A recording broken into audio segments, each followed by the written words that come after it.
Imagine for a second that you've just been handed this truly bizarre, high-stakes architectural challenge. Okay, I'm listening. So you're tasked with building several hundred temporary houses.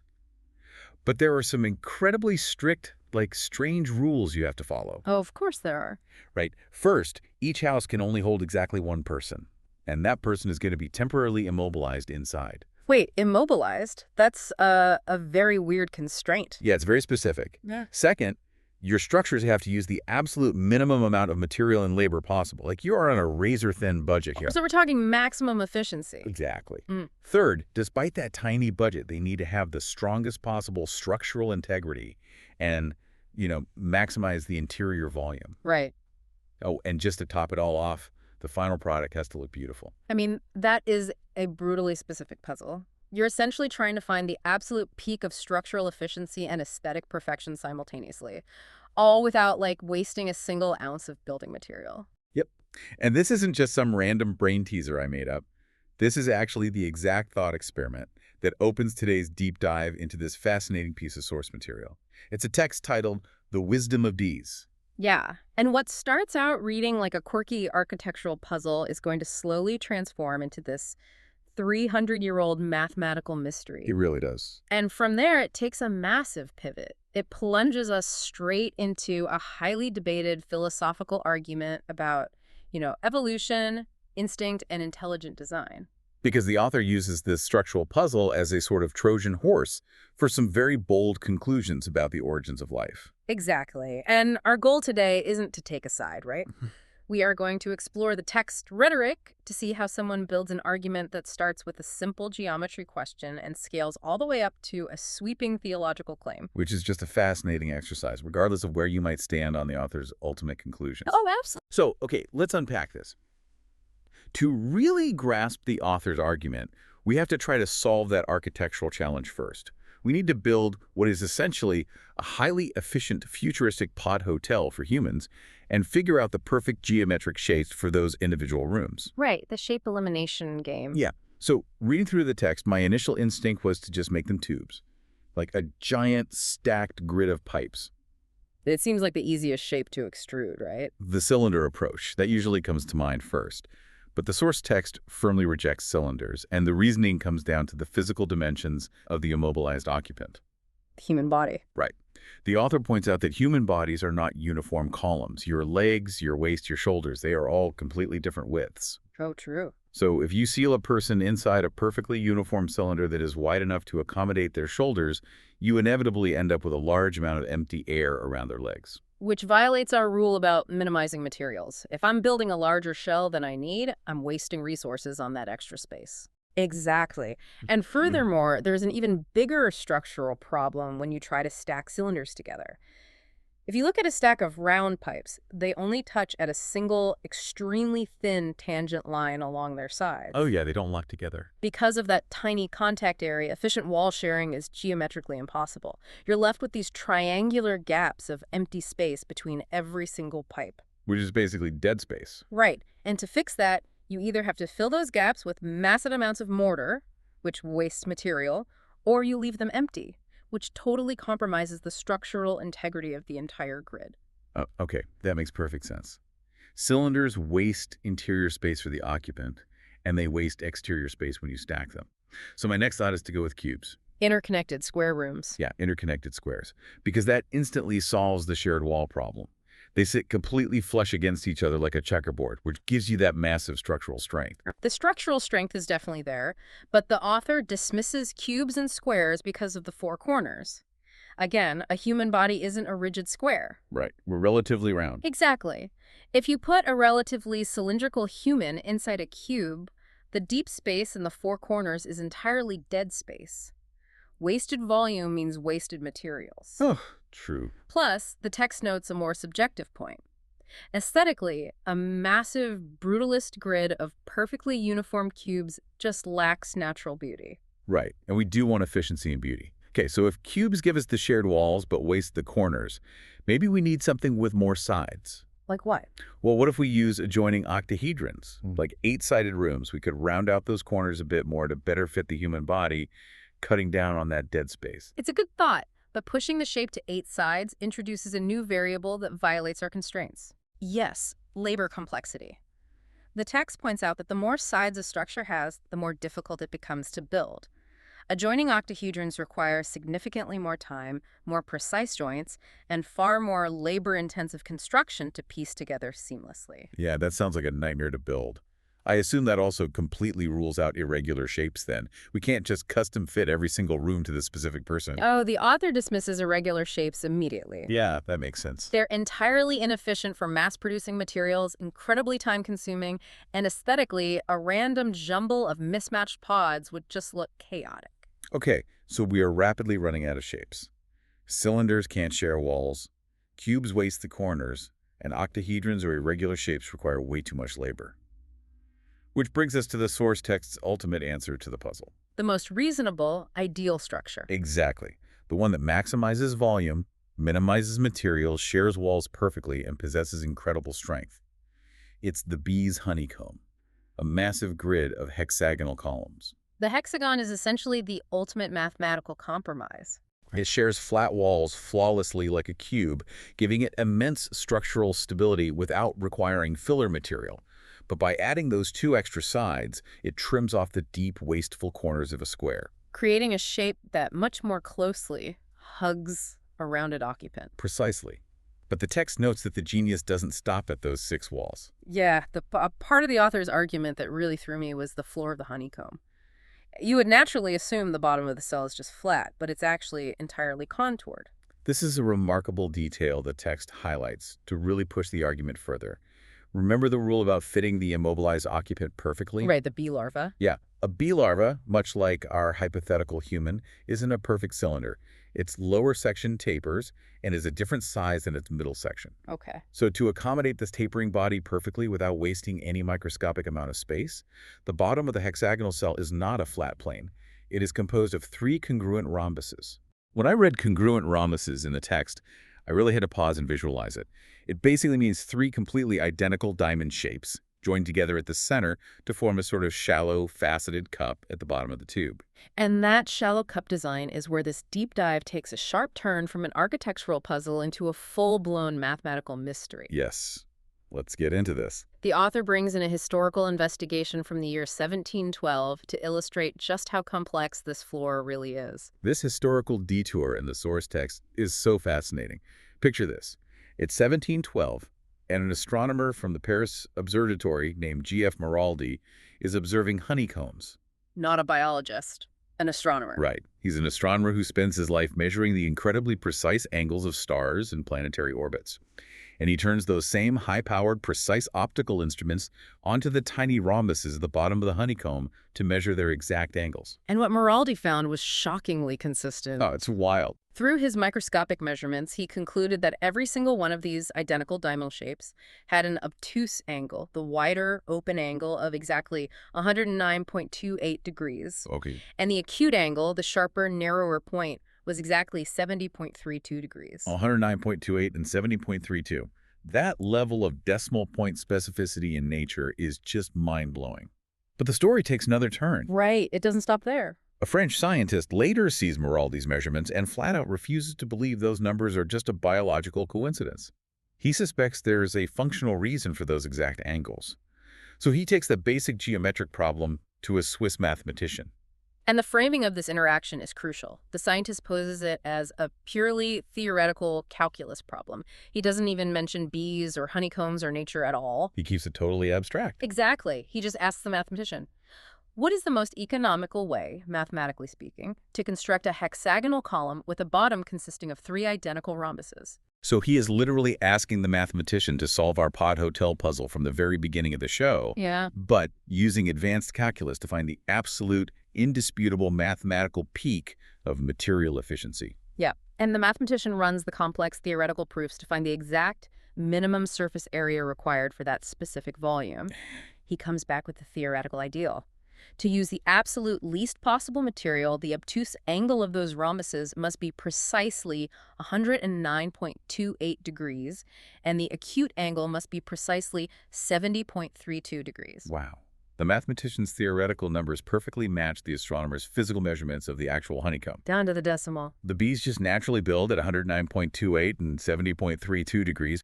But reading this, I found myself pushing back against the author's framing a bit. Oh, so? Well, are we supposed to believe that ordinary tiny insects are consciously crunching advanced calculus that took human mathematicians centuries to solve? Oh, that incredulity is exactly the reaction the author is banking on. Your pushback directly mirrors the major pivot the source text makes here. Okay, lay it out for us. The author asks a provocative question. If these tiny insects know the absolute most economical, mathematically perfect way to build this structure, does that mean bees are smarter, more intelligent, and far wiser than humans? I mean, on paper, they figured out the geometry problem millions of years before we even invented the concept of geometry. True. But the author actually argues aggressively against the idea that bees possess conscious intelligence. Really? Yeah. They use a few distinct frameworks to tear down the idea of the genius bee. The first is what we might call the communism argument. Ah, yes. The text points out that bees toil endlessly, gathering tiny drops of nectar from hundreds of thousands of flowers just to make a small amount of honey, but they don't even know who will ultimately consume it. It kind of playfully asks if bees are running some sort of unselfish communist utopia. Right, and the author draws a sharp contrast between biological programming and human nature here. Humans are highly calculating.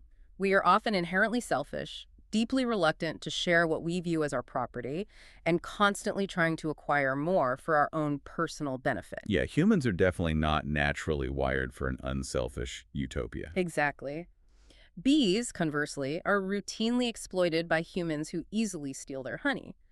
The argument is that bees aren't making a conscious, elevated moral choice to be selfless martyrs. They aren't practicing an advanced philosophy of community. If they were truly these genius-level calculating intellectuals who understood calculus, they wouldn't just sit back and let giant mammals repeatedly steal their winter food supply. They would recognize the exploitation and build defenses or, adapt their behavior. And that lack of adaptation leads directly to the author's second major argument against bee intelligence, which targets a chronological dilemma within evolutionary theory. This part is fascinating. Framing the bees as genius architects creates a massive logical pothole when you look at the timeline of life on Earth. The author points out that bees have been around vastly longer than humans. Right. The logical challenge the author poses is rooted in the compounding nature of evolution. If bees possessed this incredibly advanced wisdom and conscious mathematical intelligence tens of millions of years ago, then evolutionary theory dictates they should have continued to progress. Right, they had a huge head start. Exactly. Given their massive chronological head start on human beings, an inherently intelligent bee species should have evolved into creatures capable of basically dominating the planet by now. Instead, humans evolved from hominids in a fraction of that time and completely overtook them.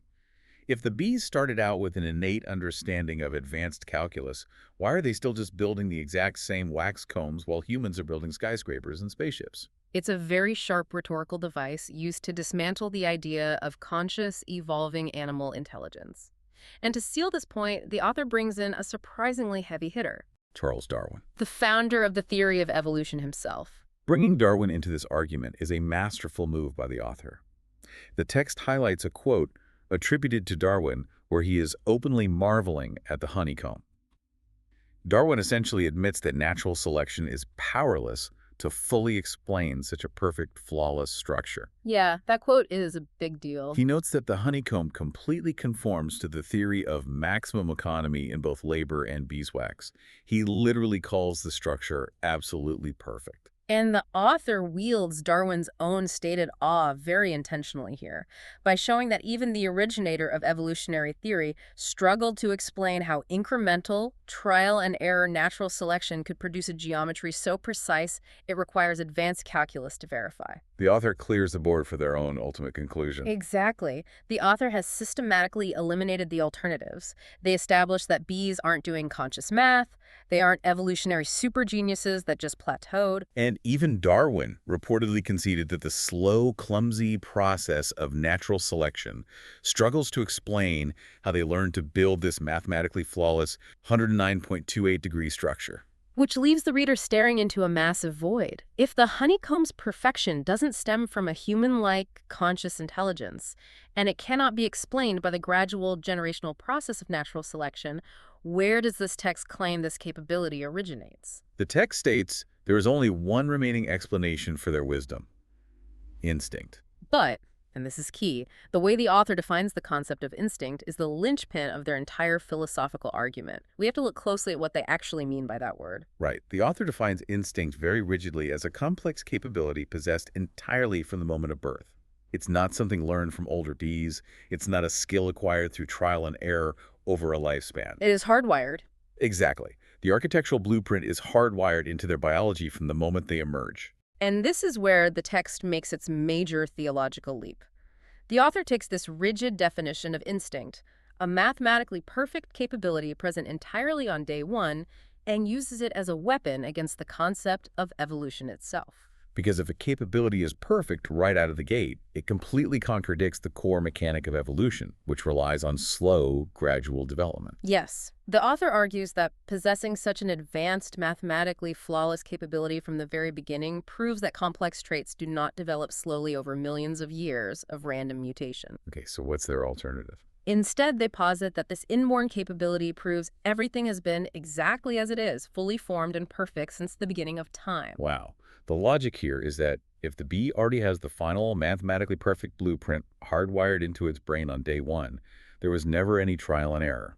There were no generations of bees building clunky, inefficient 90-degree squares or weird 100-degree rhombuses before finally figuring out the 109.28-degree angle. Right. It was perfect from the start, and the author then uses a series of rhetorical questions to hammer this conclusion home.